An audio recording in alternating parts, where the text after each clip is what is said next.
याद उतना आयल हमनी के। हाँ, ये हमारी फूल जैसी गेंदा बुआ। छत पे जितना बुतरू सब देख रहे हैं ना, सब इन्हीं का जन्माया हुआ।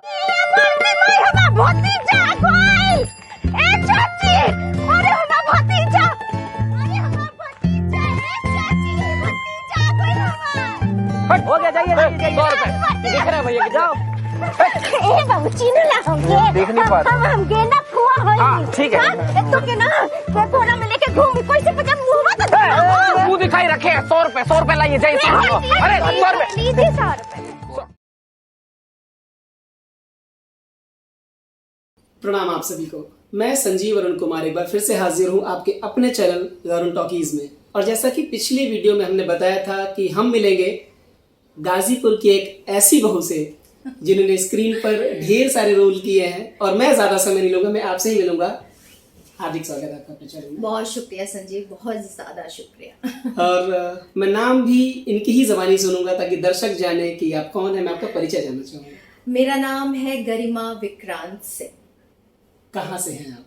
मैं मूलतः प्रयागराज से हूँ, इलाहाबाद से, और मेरी शादी गाजीपुर में हुई है।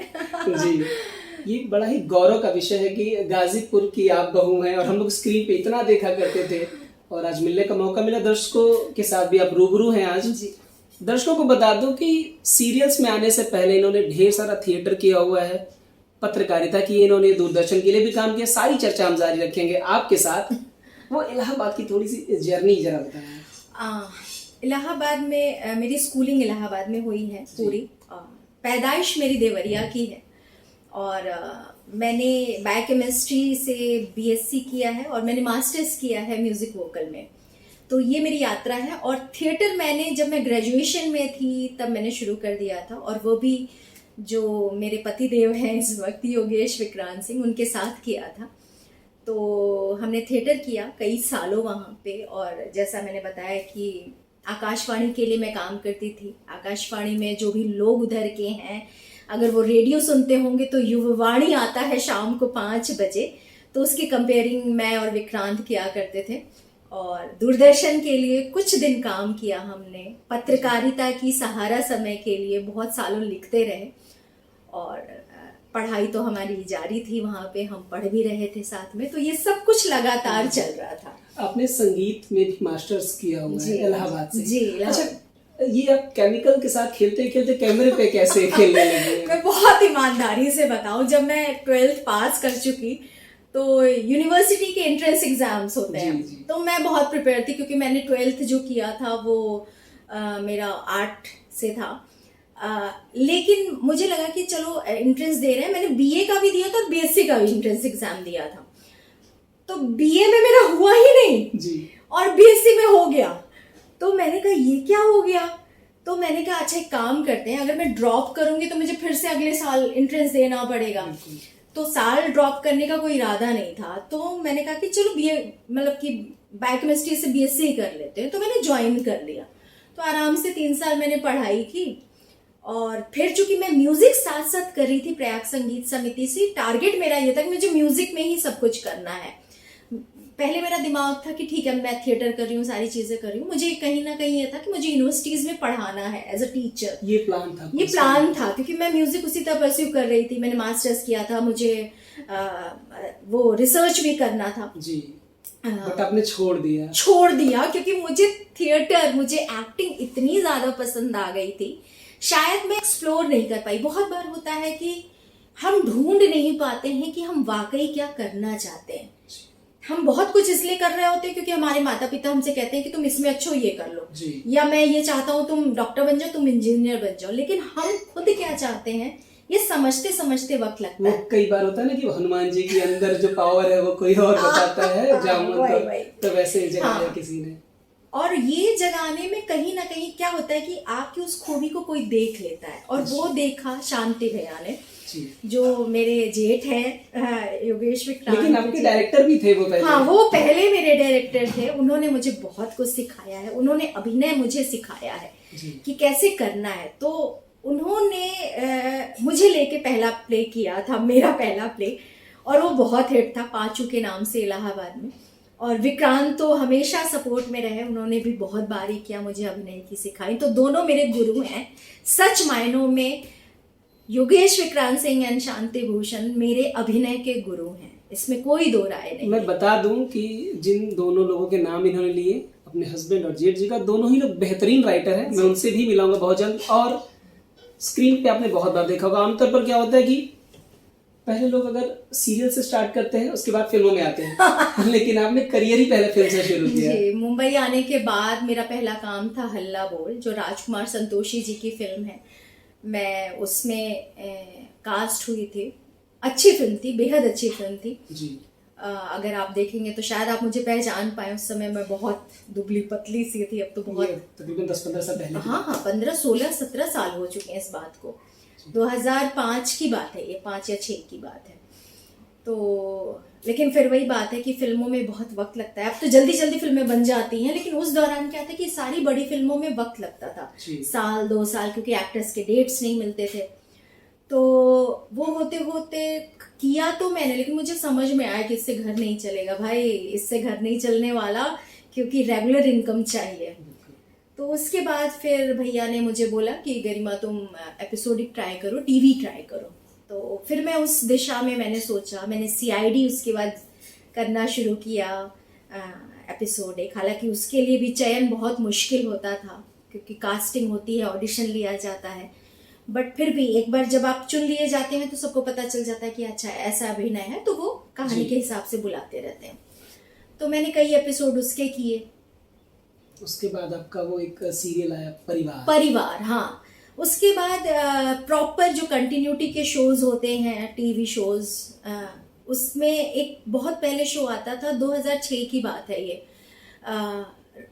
परिवार, जी टीवी पर जी। उसके लिए मैं कास्ट हुई थी नेगेटिव कैरेक्टर के लिए, और वहां से मेरी यात्रा शुरू हुई। और वो कंटिन्यूटी और उसमें ये होता था हर महीने आपको पैसे मिल रहे हैं। हालांकि पैसे सीरियल में हमेशा 3 महीने के बाद मिलते हैं जी। जब शो 3 महीना रन कर जाता है उसके बाद एक्टर्स को पैसे। कुल मिला के ये कह सकते हैं कि परिवार चलाने में मदद की। यस, बहुत बड़ी भूमिका थी उस शो। अच्छा, अभी क्या होता है, अभी सबसे फेमस आपका सीरियल रहा है निमकी मुखिया, वो आपने की मम्मी का, सासू माँ का किरदार किया। उसकी जर्नी कैसे हुई शुरुआत?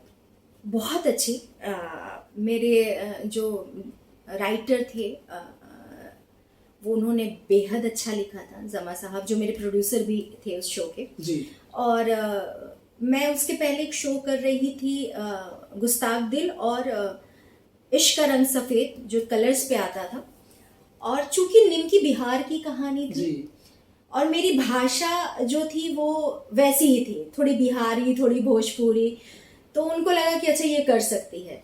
और जब मुझे बुलाया गया था निमकी में, तो मुझे बहू के किरदार के लिए बुलाया गया था। तो मैं जब गई वहां पे बहू का मैंने देखा तो मैं संतुष्ट नहीं हुई। मैंने कहा कि नहीं, मैं बहू नहीं करूंगी, क्योंकि मैं ऑलरेडी माँ करके आई हुई थी। हालांकि इस चीज के लिए मुझे बड़ा सुनना पड़ता था कि तुम खुद इतनी कम उम्र की हो, अपने ही बराबर की लड़कियों की तुम माँ बनती हो। लेकिन थिएटर जब आप कर लेते हैं ना, तो थिएटर आपको एक चीज सिखाता है कि किरदार इंपॉर्टेंट होता है, ना तो उम्र और ना तो चेहरा जी। और कुछ भी नहीं, आप उस किरदार को जीना अगर आपको आता है तो आप किसी भी उम्र को जी लेंगे। ये थिएटर ने सिखाया है, ये थिएटर ने सिखाया है। तो मैंने उनको बोला अपने प्रोड्यूसर को कि मैं बहू तो नहीं करूंगी, अगर आप मुझसे माँ करवाना चाहते हैं आप मैं माँ कर सकती हूँ, अगर आपको लगता है तो आप प्लीज मुझे बताइए। तो उन्होंने कहा ठीक है। तो उन्होंने मुझसे माँ का ऑडिशन लिया, और उस समय थोड़ी मैं दुबली पतली थी। उन्होंने कहा कि देखिए आपके 3 बेटे हैं, बहू है, दामाद है, तो कैसे करेंगी आप? टिपिकल सासू माँ दिखना पड़ेगा, तो वो औरत चाहिए। तो मैंने कहा ठीक है, तो मैं वजन बढ़ा लेती हूँ, बाकी मैं अपने अभिनय से करूंगी, और बच्चों को माँ फील कराना मेरा काम है। मैंने कहा वो मैं करवा लूंगी। तो उन्होंने कहा ठीक है। आपने फिर वजन बढ़ाया? बिल्कुल, निमकी के लिए मैंने 10 किलो वजन बढ़ाया था, ताकि मुश्किल रहा होगा। नहीं, वजन बढ़ा लगा हो मुश्किल है तो मेरे लिए खुशी की बात है, खूब खाया मैंने और वजन बढ़ गया।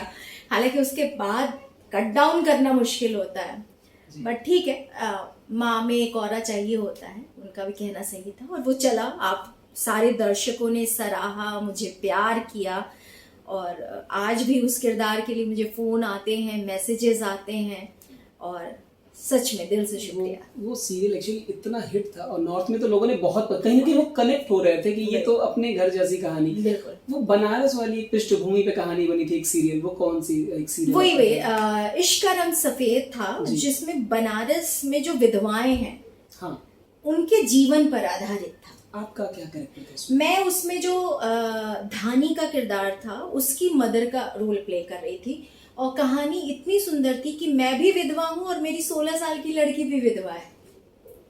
तो इसलिए वो कहानी बहुत इम्पोर्टेंट थी, क्योंकि मुझे वो पेन, वो जर्नी दिखानी थी उस किरदार में कि मैं तो विधवा हुई, मेरी 17 साल 16 साल की बेटी भी विधवा है। बहुत मार्मिक कहानी, बहुत मार्मिक, क्योंकि आप अपने बच्चे को इस सफेद साड़ी में नहीं देख पाएंगे। बिल्कुल।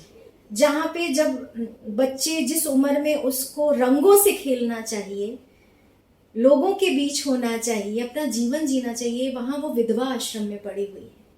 और कैसे उसे एक व्यक्ति से प्यार हो जाता है, और वो व्यक्ति इस चीज के लिए लड़ता है कि विधवा होने पर जीवन खत्म नहीं होता है, रंगों से आपका सरोकार नहीं खत्म होता है, आपको हर तरह से जीने का अधिकार है जी। तो ये बहुत सोशल मैसेज था समाज के लिए कि विधवा होना अपने हाथ में नहीं है, उसके बाद भी औरतों को जीने का अधिकार मिलना चाहिए। ये कहानी उस विषय पर थी जो बहुत ही अच्छे से प्रेजेंट हुई, और भैया ने उसको कहानी को लिखा था, शांति भैया ने लिखा था। और कमाल की बात है, हम लोग जनरली साथ में काम नहीं करते हैं, लेकिन मैं कास्ट हो चुकी थी, बाद में मुझे पता चला जब भैया लिख रहा है तो भैया नो डाउट बहुत सुंदर लिखते हैं, बहुत अच्छा लिखते हैं वो। तो इस तरह से वो शो की जर्नी रही मेरी। अभी आपने सीरियस दर्जनों की हैं, लोग स्क्रीन पे देखते हैं, हमारे फैमिली में भी आसपास सब लोग देखते हैं जी। कुछ वेब सीरीज भी आपने की हैं जो भी आनी है, हाँ, उसके बारे में थोड़ी चर्चा हो जाए। आजकल वेब सीरीज का दौर है, सभी लोग जान रहे हैं, सब फोन पर बहुत सारी नेटफ्लिक्स, सोनी लिव, अमेजोन पे सब वेब सीरीज ही देख रहे हैं जी। तो टीवी से वेब सीरीज में थोड़ा शिफ्ट होने का मौका मिला, क्योंकि टीवी एक पैटर्न है जी। एक बॉक्स है जिसमें आपको एक लिमिटेड अभिनय करना होता है। वेब सीरीज में क्या होता है कि वेब सीरीज में थोड़ा आपको नेचुरल करना है, आपको लाउड नहीं होना है, वरना आप करेंगे ना, कोई आपको कास्ट ही नहीं करेगा। तो वो एक बहुत अच्छी चीज थी। तो जब ये ऑप्शन खुला तो मुझे लगा कि नहीं यार, अब इस तरफ थोड़ा अपने पैर पसारे जाएं, क्योंकि भूख एक एक्टर की होती है कि हम कुछ बेहतर करें। बिल्कुल। तो वेब सीरीज जो है ना, बेहतरी की तरफ है। सभी ऐसे कलाकार जो अभिनय करना चाहते हैं, अच्छा अभिनय, तो टच वुड मुझे कॉल आई एक वेब सीरीज के लिए, इम्तियाज अली की वेब सीरीज डॉक्टर अरोरा, जो अभी कुछ दिनों में रिलीज हो जाएगी, आप लोग देखेंगे सोनी लिव पर। तो मैं वाकई बहुत खुश हुई। हालांकि उसमें मेरा किरदार बहुत बड़ा नहीं है, लेकिन ये चूंकि मेरे लिए पहला काम था वेब सीरीज का, तो मुझे भी समझना था कि क्या है। तो मैंने कहा कि हाँ मैं बिल्कुल करूँगी। हालांकि वो जर्नी बहुत अच्छी रही, वहाँ बहुत अप्रिशिएट किया सबने। तो डेफिनेटली मैं इस इंतज़ार में हूँ कि वो आए और लोगों का काम मेरे सामने आए, मतलब मेरा काम उनके सामने आए। और उसके बाद मुझे एक और वेब सीरीज मिली सोनी लिव की ही, निर्मल पाठक की घर वापसी जी। वो बहुत बेहतरीन कहानी है। मैं आप सबसे अपील करूंगी कि प्लीज़, वो 20 मई को लॉन्च होना है उस शो को। वो ऐसी कहानी है जिससे मैं दावे से कह सकती हूँ कि हर एक इंसान, जो गवई इंसान है, जो पारिवारिक जो लोग हैं, वो जुड़ेंगे, उन्हें लगेगा अरे ये तो हमारी कहानी है। मैं आम आदमी की कहानी, बिल्कुल आम परिवार की, आम आदमी की नहीं, परिवार तो सभी सीरीज में आपको दिखेंगे, सीरियल्स में भी, सब में दिखेंगे, लेकिन इस सीरीज में हम अंदर घुसे हैं। छोटी छोटी चीजें। अभी एक सीरीज आई थी गुल्लक, उसमें लोगों ने बहुत पसंद किया उसको, क्योंकि छोटी छोटी चीज थी। लेकिन इसमें मैं बोल रही हूँ कि इसमें और अंदर जाएंगे हम, मतलब वो चीजें आपको मिलेंगी कि जो आपको लगेगा अरे ये तो हमारे यहाँ होता है, अरे ऐसे तो ये लोग बोलते हैं, हमारे यहाँ फलनवा बोलता है तो ढकनवा बोलता है, ऐसे ऐसे होगा। तो वो बहुत कहानी जब मुझे सुनाई गई इसकी और बताया गया ब्रीफ, तो मैं तो एकदम ऐसे हो गई थी कि अरे मतलब ऐसा भी कोई लिख सकता है ऐसा। और राइटर मेरे जो हैं, ओ गॉड, वो बहुत, और आप विश्वास नहीं करेंगे, वो हार्डली 25-30 साल का लड़का होगा, मैं एग्जैक्ट उम्र तो नहीं जानती हूँ, लेकिन इससे ज़्यादा वो नहीं है। 25-26 साल का वो लड़का है, राहुल। और उसने इतना अच्छा लिखा है कि मैं खुद सरप्राइज्ड हूँ कि कैसे उतना, हालांकि वो बिहार का है तो उसने भी देखी हुई है बहुत सारी चीज़ें, और मैं बहुत दावे से कह सकती हूँ कि ये सीरीज सबको पसंद है। यानी जैसे आमतौर पर कहा जाता है कि फिल्में समाज का आईना होती है, तो ये रियल में समाज का आईना होगी। ये बिल्कुल कि कितनी सारी चीजें हम मन में दबा के रखते हैं, परिवार में हम बोलते ही नहीं है जी, है ना। माँ को अगर कोई शिकायत बच्चे से होगी, बहू से होगी, बोलते नहीं, अंदर अंदर कुड़ते रहेंगे लोग, बोलेंगे ही नहीं। लेकिन बहुत सारी चीजें मैं खोल नहीं पाऊंगी। हम देखेंगे और देखिएगा, दर्शक भी देखेंगे। जितनी चीजें आपने बताई हैं, उम्मीद करते हैं वो उससे भी बेहतर हो और हम सब लोग देखेंगे। और अच्छी बात एक है, ये है कि सीरीज जो है ना, कि एक सीरियल की तरह नहीं चल रहा है। 6 एपिसोड आया, फिर उसके बाद आप थोड़ा सा वेट करिए, फिर आएगा उसके आगे की कहानी, क्यूरियोसिटी बनी रहेगी। हाँ, बनी रहेगी। तो ये एक अच्छी चीज है कि आपने देख लिया, फिर थोड़े दिन बाद नहीं, तो कहानी जहाँ खत्म होगी वो खत्म नहीं हो रही है, वो नई शुरुआत है। अच्छा, आपने थिएटर किया, हम थोड़ा सा पीछे जाते हैं। जी। आपने इलाहाबाद में, प्रयागराज में आपने थिएटर किया, थिएटर से फिर आप फिल्मों से फिर आप सीरियल में। ये जो जर्नी है, कभी आपको ऐसा लगा नहीं यार थिएटर बहुत आसान था, या फिल्में बहुत आसान है, या सीरियल, तो कभी ऐसी प्रॉब्लम लगी आपको बीच में? नहीं, मेरे लिए इम्पोर्टेंट है किरदार, मेरे लिए इम्पोर्टेंट है काम। माध्यम कोई भी है जी, चाहे वो मंच हो, चाहे सीरियल हो, चाहे वेब सीरीज हो, चाहे फिल्में हो, मेरा फोकस सिर्फ और सिर्फ ये होता है कि मैं अपने किरदार को कितना रिलायबली पेश कर पाऊं दर्शकों तक। उन्हें लगना चाहिए कि मैं जो हूं उनके बगल की खड़ी औरत हूं, उनको रिलेट होना चाहिए कि नहीं यार, ये इसको मैं जानती हूँ, मैं स्टार जैसी नहीं लगनी चाहिए। मेरा पहला फोकस यही होता वैसे है। आपसे मिलके भी मुझे वो फील हो रहा है बिल्कुल कि हम अपने ही किसी घर में बात कर रहे हैं, किसी सदस्य से। Thank you. और आपने इतने वर्सेटाइल रोल्स किए हैं, अलग अलग किया आपने, कभी माँ, कभी सास, कभी बेटी भी बनी है आप, जी। अलग अलग। कोई ऐसा कैरेक्टर जो आज भी आपको लगता हो कि नहीं यार ये वाला मिल जाता तो मजा आ जाता? निर्विवाद रूप से मेरा जो गुस्ताख दिल का किरदार था, जिसमें मैं लाजो की माँ मैंने प्ले किया था, वो किरदार मेरे दिल के बहुत ज़्यादा करीब है। मतलब उसमें मैंने जो जो जिया है, मैं रोंगटे खड़े हो रहे हैं अभी भी बोलते हुए, कि जब ये सभी शायद इस चीज़ को फील कर सकते हैं कि जब आपकी बेटी बीमार हो जाए और वो मरने वाली, जैसे कोरोना आया है जिसमें बहुत सारे लोगों ने अपने लोगों को खोया है, उस शो में यही था कि एक महामारी आती है और मेरी बेटी जो है वो खुद लोगों की जान बचाते बचाते उसको भी वो हो जाता है। और वो पेन मैं बता नहीं सकती हूँ, मैं आके सो ही नहीं पाती थी शूट से आने के बाद, क्योंकि एक तो मेरी भी बेटी है, तो कहीं ना कहीं मैं आप रिलेट कर लेते हो। किरदार आप कैसे जियोगे, आप अपने पर्सनल जीवन से ही चीजें लेते हो ना, बिल्कुल उठाते हो। तो मैं इतना हदस गई थी, मैं इतना डर गई थी कि बाप रे ये होना नहीं चाहिए। मुझे लग रहा था कुछ हो जाए, मेरा बच्चा बच जाए।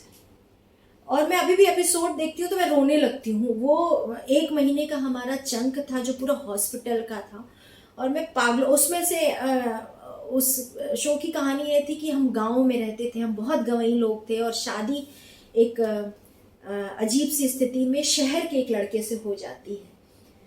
तो आप कहीं ना कहीं उस माँ के बारे में सोचिए कि एक ऐसे बड़े घर में चली गई है बेटी आपकी, कि जो आप जीवन में अपने सपने में भी नहीं सोच सकते हैं। वहाँ वो कैसे एडजस्ट कर रही है, और वहाँ पे वो एडजस्ट नहीं कर पाती है, वो लड़का भी नहीं अपनाता है, वापस आ जाती है तो वो एक दर्द, और वो मरने वाली है वो एक दर्द। तो मैं मतलब वो रोल ऐसा था ना कि उसमें नेगेटिव पॉजिटिव इमोशन, माँ सास सब कुछ था, सारे जोनर एक ही उसमें। तो वो मेरे जीवन का सबसे सुंदर किरदार है सरस्वती का, जो मुझे लगता है कि उसमें मैंने सब कुछ प्ले किया, और आज भी वो बहुत इम्पोर्टेंट है मेरे लिए।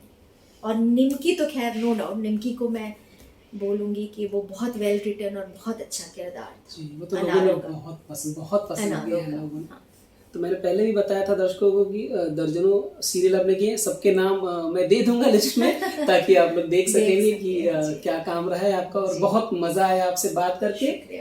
गौरव कपल इसलिए कि आप गाजीपुर की बहू हैं, तो इसलिए हम लोग के लिए तो बहुत गौरवान्वित करने वाला ये पल है। और पूर्वांचल से हैं आप, तो गाजीपुर लोगों ने बहुत पसंद किया आपको। बहुत।